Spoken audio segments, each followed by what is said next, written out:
Hey everyone! So in this video, I like to talk about expressions and equations with negative numbers. So now that we've introduced negative numbers, I'd like to look at some more involved expressions and a few equations that include negative numbers. And let's start with these two expressions here. Let's evaluate these expressions. And if you're feeling up for it, I definitely encourage you to pause the video and try these out first. So in this first example, again, I'd like to reiterate that every time you're dealing with an expression, you want to have order of operations in the back of your mind. And this is also the case even when we're working with negative numbers or variables. And so we have some negative numbers here, but again, we want to deal with order of operations or work with order of operations. So here I see some parentheses, but the parentheses aren't really telling us what we should do first. In this case, there's no operations for us to do inside these parentheses. Really here, the parentheses are just there to let us know that we're looking at this number -3 and that sign before the 3 is not a subtraction sign, it's a negative sign. It's telling us what kind of number it is, not how we should combine two numbers. So with that in mind, what should we do next? Well, we want to perform multiplication and division before addition and subtraction. And so I see two multiplications in this expression. Because there's no operation between these two quantities here, there's multiplication. And because there's no operation here between these two quantities, there's again another set of multiplication. And so we want to multiply 7 and -3. Right, we do multiplication and division from left to right, so let's multiply 7 and -3. And here, that's just like multiplying 7 and 3, and the fact that their signs are different tells us that the result is negative. So this is -21. And then we still have this subtraction here. What are we subtracting? Well, we're subtracting 2 times -5. So here we have the subtraction, and then 2 times -5. Well, the signs differ again, so here we're going to have a negative result, and I'm going to wrap that in parentheses just to really distinguish that negative sign from the operation. So we have two numbers multiplied together, different signs, the result is negative, and then we have 2 times 5, that's 10, so -10. We have -21 minus -10. And then when we're performing subtraction with the negative numbers, it's oftentimes beneficial for us to look at this as adding the opposite of this second quantity. So I have -21 here, and I can look at the subtraction sign as adding the opposite of this next quantity. Adding the opposite of -10 is like adding +10. So now what's -21 plus 10? Well, if I'm $21 in debt and I have $10, I could pay some of that off, but I would still be $11 in debt. So that we have the result -11. Or you could look at this on the number line where we start at the number -21 and adding 10 is moving us 10 units to the right, closer to our positive numbers, so this brings us to -11. Okay, so one thing I want to mention with this example is that there's also another way to interpret this first step. So here, maybe I'll just go through this example one more time, just to show you another way of doing it. So we have 7 times -3 minus 2 times -5. So one thing we can do is here, notice we have the subtraction here, and this tells us to add the opposite, right, of the next quantity. And so here, this can be seen as 7 times -3 plus -2. And then we still have that multiplication with -5. And here, this isn't doing order of operations in the wrong order. We're not computing this addition first. We're just rewriting the subtraction as addition. It's still the same expression, it's just kind of taken from looking at it from a different perspective.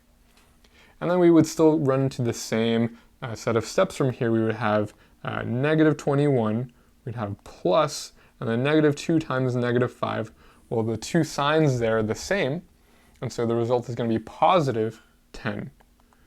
And so we're really at the same place here.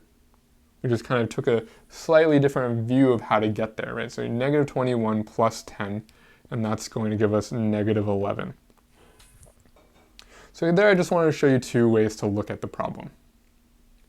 So for this next problem, again, we want to we want to follow order of operations, and here we don't have a subtraction sign, this is a negative sign, and it tells us we have 9 minus 4 times negative 6, again because there's no operation between these two quantities. And so this gives us 9 minus, 4 times 6 is going to give us, this comes out to be, it's going to be a negative number, right? 4 times negative 6 is a negative number, and that's going to be negative 24. And of course, we still have this subtraction sign here. So, I didn't work with that subtraction sign during this multiplication. Really, I just took 4 and negative 6 to get that negative 24 out from their product. But we still have that subtraction sign, and we can read that as adding the opposite, right? So adding the opposite of negative 24 is adding positive 24. Oops. And that gives us, well, this is 33, right? If I add on 9 to 24, well, I'm adding on 6 first and then 3 after that. So we get 33. And again, we always have to follow order of operations. So here, I know it says 9 minus 4 in the beginning of this problem, this expression, but to evaluate that first would be incorrect, right? Getting a 5 there and then multiplying that with the negative 6 would give us a different result than 33. So again, perform the multiplication and division before addition and subtraction. So here's another example where we have to evaluate this expression, and it involves negative numbers. Definitely try this out first before we go over this together. So the first thing we ought to do is we ought to look inside the parentheses, right? Parentheses are telling us what to begin with, and we want to evaluate this expression before anything else. Okay, well within these parentheses, we want to again follow order of operations, and the parentheses we see within these parentheses, there's no operations to compute inside of them. They're just telling us, hey, this is a negative 5 and this is a negative 2. So now, we just want to compute the result inside this set of purple parentheses. There's really just addition and subtraction here, and so we work this out from left to right. So this is equal to, well, we still have that 4 minus 3. We don't want to compute that because there's multiplication involved with the parentheses on the right. So we have negative 6 plus negative 5. This is negative 11, right? If I owe $6, I owe 5. Put them together, I still owe 11. And then we have minus negative 2. And then next we have to subtract negative 2, and that's like adding the opposite of negative 2, so this is going to be the same as adding 2 to negative 11, right? So this is negative 11 plus 2. And negative 11 plus 2, this is going to give us negative 9, right? Because if I owe $11 and I have 2, I could pay some of that off, get rid of a little bit of debt, but I still owe 9. And then next we have multiplication here, right? No operation, this is telling us multiplication, so we have 4 minus 3 times negative 9. So I'm still going to keep this minus sign here, just for simplicity, and I'm just going to look at this 3 times this negative 9 to give us negative 27. But the signs are different between 3 and negative 9 when I multiply them, so the result is going to be negative. And then when I subtract away that negative, I can read that as addition of positive 27, giving us 31. So next, let's evaluate this expression that includes variables. And we're given the values of these variables. Here we're told to find or compute the result when x is equal to 5 and compute the result when y is equal to 2. So here, that just means wherever I see x in my expression, replace that with the value 5. So here, or not 5, negative 5. And whenever we're evaluating or replacing the value of a variable, it's a good idea to wrap that replacement with parentheses. And I'll go over an example of why that might be beneficial in just a moment, but let's just go ahead and do that and work through this example. So I have negative 3 times x, and again, we've already said that x is going to represent negative 5 in this case. So I'm going to replace that different x term, that x variable in the different term, by that same negative 5. And then again, we still have to multiply that with y, which is negative 2. And the fact that I don't have any operations between these different values, right? 2 and -5, or 3, -5, and -2 is telling us that they're being multiplied together. Okay, so here, we want to perform order of operations. We want to perform the multiplication before the subtraction. And so this gives us 2 times -5 is -10. Then we still have that minus sign, and then I'm just going to look at this part here, boxed in purple or in pink. So 3 times -5 gives us -15. So I'm going to do this one step at a time. This is -15, and we still have this as multiplied with a -2. And then this is equal to -10, and I still have this subtraction sign. But I'm going to perform the next multiplication, which is -15 times -2. Well, the signs are the same, so the result is going to be positive from this multiplication. There's going to be positive 30 that I'm subtracting away, right? So here, I didn't think about that negative or this minus sign in that computation at all. I was really just worried about the fact that these two quantities are negative and they're multiplied together to give me this positive 30 that's still being subtracted here. Okay, so now to compute this result, well, I'm going to read that subtraction as adding the opposite of positive 30. I'm going to read it as adding -30. Right? Subtraction is, that translation is really helpful for us when we're dealing with negative numbers. And so -10 plus -30, if I owe $10 and owe 30 more, this is the same as owing $40. So here our final result is -40. So I said earlier that whenever we want to evaluate an expression and we're replacing variables with some numbers, it's beneficial for us to include parentheses around those replacements.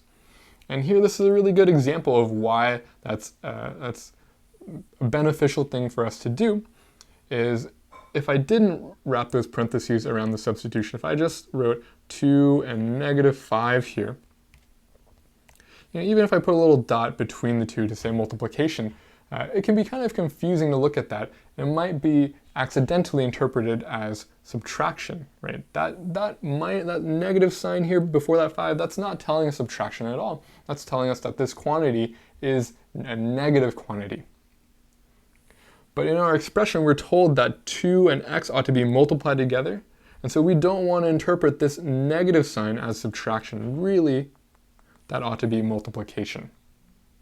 Right, so that's why that parentheses is beneficial for us, is because it really signifies that that negative sign is negative, not subtraction, and that we can view this as 2 times -5. And then of course there's more to our expression, but I think that's enough to illustrate the benefit of wrapping our substitutions or replacements in parentheses.